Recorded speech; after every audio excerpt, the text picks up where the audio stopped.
తాకట్టులో ఉన్న మీ బంగారం ఈ రోజు ఎంత ధర చేస్తుందో కొమ్మూరి గోల్డ్ వాళ్ళకి కాల్ చేస్తే ఫ్రీ గోల్డ్ కాస్ట్ చెక్ చేసి చెప్తారు. నమస్కారం అండి, సుమన్ టీవీకి స్వాగతం. నేను గీతాంజలి. ప్రస్తుతం మనతో పాటు ఉన్నారు గురువర్యులు, దివ్య విశ్వశక్తి పరివార వ్యవస్థాపకులు ఓం స్వరూప్ గురూజీ. వారితో మాట్లాడదాం. గురుగారు నమస్కారం. శుభాశీషులు తల్లి. దివ్యశక్తి స్వరూపులందరికీ కూడా దివ్య అనుగ్రహ ప్రాప్తి. గురుగారు, ఆత్మ ప్రయాణం అసలు ఎలా ఉంటుంది? ఆత్మకంటే ఒక అడ్రస్ ఉంటుందా? ఆత్మ అంటే ఏమిటి అది కూడా అడగాలి. విశ్వంలో అంతా శక్తిమయం, అంతా ఆత్మ స్వరూపమే. ఏకాత్మనః ఏకం బహుశ్యామి. ఒక ఆత్మే అన్ని ఆత్మలుగా సృష్టించబడుతోంది. మరి దీనికి ఉదాహరణ అర్థం అవడం కోసం ఒక పాదరసం ముద్దను తీసుకోండి, పిడికిలో ఇలా మీరు కింద వెయ్యండి. ముక్కలు ముక్కలు అయిపోతాయి పాదరసం. ఒక గుప్పెడుకు పాదరసాన్ని కింద వేస్తే ముక్కలు చెక్కలుగా అయిపోతాయి, ఆ మూల ఈ మూల. భూతద్దం పెట్టి చూడండి, విడిపోయినట్టుగా ఆ వేసిన వాడికి తెలుస్తుంది నేను వేశాను కాబట్టి. దగ్గరికి వెళ్ళి చూడండి, పాదరసం షేప్లెస్గా ఉండదు, షేప్ కలిగి రౌండ్గా ముద్దుగా ఉంటుంది. ఒక్కొక్క దాన్ని కలపండి, కలిసినట్టు తెలియదు, చేసిన వాడికి తప్ప వేరే వాళ్ళకి తెలియదు. కలిపితే అన్నీ కలపండి, ఒకటైపోతుంది. విడదీయండి, వేరు వేరు అయిపోతుంది. ఏకం బహుశ్యామి అనేటువంటిది మనం వేదోక్తి. ఒకటే అనంతంగా, అనంతంగా ఒకటిగా. ఆ భగవంతుడి యొక్క లీల కాబట్టి, ఆయన యొక్క క్రీడ కాబట్టి, వారిష్టంతో ఇన్ని సృష్టించి వారికి జ్ఞానం అనేటువంటి గొప్ప వరాన్ని ఇచ్చాడు. ఆలోచన పర్వం కూడా ఆలోచిస్తాయి. ప్రతి మీ ఆలోచన వేరు, నా ఆలోచన వేరు, ప్రతి మనిషి ఆలోచనలు వేరు. ఒక ఆలోచన మనిషి ఆలోచన కొన్ని కలుస్తాయి. 100కి మక్కి జిరాక్స్ లాగా కలిసినట్టు ఎక్కడ చరిత్రలో దాఖలాలు లేవు ఇప్పటి వరకు. డిఫరెన్స్ ఈవెన్ థమ్ ఇంప్రెషన్స్ కూడా మీరు చూడండి. కళ్ళల్లో ఫోటోలు కూడా ఈ మన ఐడి కార్డులు అవి తీసేవాళ్ళు తీస్తే ఎందుకు కళ్ళు తీస్తారు అంటే ఈ కళ్ళు వేరే వాళ్ళకి కలవవు. ఇలాగే ముద్రలు కూడా కలవు. దొంగల్ని పట్టుకోవడానికి కూడా పోలీస్ శాఖ వారికి సహాయం బాగా చేస్తారు. అంటే తప్పు చేసిన అంటే కొన్ని ఉన్నాయి. ఆ విధంగానే మనం స్వామివారు ఆదిపరాశక్తి దివ్యశక్తి ఏం చేసింది, ఇలా పుంఖాలుగా అయినటువంటి ఆత్మలకి జ్ఞానం కూడా ఇచ్చింది, రూపాలు ఇచ్చింది. తను తానుగా వారు ఒక స్వరూపంగా ఏర్పడ్డారు.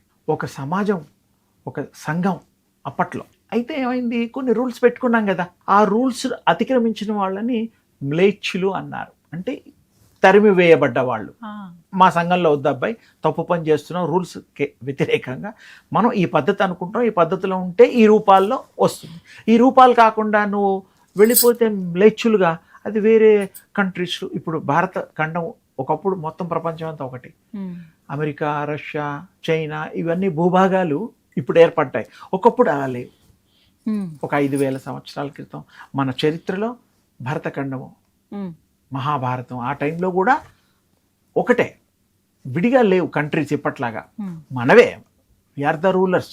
అంతా హిందూ సామ్రాజ్యాలు, హిందూ అనే పేరు, హైందవము, ఇవన్నీ చాలా పేర్లు. అంటే మన ఒక మానవ సంతతి యొక్క విస్తరణ. అయితే ఇక్కడ వారు ఎందుకు మరి మనుషుల్లో ఈ క్రోధము గుణాలు మారాయి అంటే, వాళ్ళుగా ఎప్పుడు ఒకే మోసలో ఉంటే బోరు కొట్టే అనుకోండి, విసుకొచ్చే అనుకోండి, అది వద్దన్నారు కదా, అది ఒకసారి చేసి చూద్దాం, ఇది తినకూడదు అన్నారు తిని చూద్దాం, చేయకూడదు అన్నారు చేసి చూద్దాం అని చేశాయి. అప్పట్లో ఆ అవతారాల్లో ఉండే మానవ అవతారాల్లో ఉన్న తల్లులు తండ్రులు. అప్పుడు ఏమైపోయిందంటే మరి శిక్షలు పడతాయి కదా, మరి చేయకూడని పనులు చేశారు కాబట్టి మళ్ళీ స్వస్థానంలోకి రావడానికి భగవంతుడు ఏం చేశాడు అంటే, నిన్ను నువ్వు మళ్ళీ స్వస్థానంలోకి రావడానికి మరి మొదటి స్థానంలో ఎలా ఉన్నావు అలా రావాలంటే యోగం చెయ్యండి. యోగం ఉచ్యతే. యోగం చేస్తే మళ్ళీ మీ స్వస్థానాన్ని చేరుకొని తప్పులు సరిదిద్దుకొని స్వస్వరూపంలో వస్తారు అనేటువంటిది అదొక యోగ క్రియ. ఇప్పుడు కూడా రియలైజ్ అయిన వాళ్ళు మళ్ళీ ఆ తప్పులు చేయరు. ఇప్పుడు ప్రస్తుతానికి కూడా తప్పు చేసిన వాళ్ళు ఇంకా అది పట్టించుకోకపోతే తప్పుల మీద తప్పులు చేస్తూనే ఉంటారు. అంటే ఇక్కడ భగవంతుడు జ్ఞానము, విజ్ఞానము, పరాజ్ఞానం అనేటువంటిది ప్రజలకి, మానవులకి అందించాడు. అందుకని ఆ పరాజ్ఞానాన్ని మనం పొందితే చాలా తేలిక. జ్ఞానంతో పొందితే మనం మంచి వ్యక్తులుగా అవ్వచ్చు, మంచి చేష్టలు చెయ్యొచ్చు, మంచిగా జీవించవచ్చు, మంచిని అనుభవించవచ్చు, మంచిని ప్రతి మనిషి హృదయంలో పెంచవచ్చు, మహావృక్షంగా ఫలాలు ఇచ్చేటట్టు చెయ్యొచ్చు. చాలా తేలిక. అందుకని ఏంటంటే ఇది విశ్వాత్మ యొక్క ఒక ప్రక్రియ. ఈ ఆత్మలన్నీ కూడా ఆ భగవంతుల్లో లీనం అవ్వడమే. ప్రయాణం ఎలా ఉంటుంది? ప్రయాణాలు అంటే ఇప్పుడు ఈ జీవన విధానంలో వారు ఇష్టంతో ఈ జన్మలు తీసుకుంటున్నారు. ఇది చాలా ఇంపార్టెంట్ క్వశ్చన్ అడిగావు నువ్వు.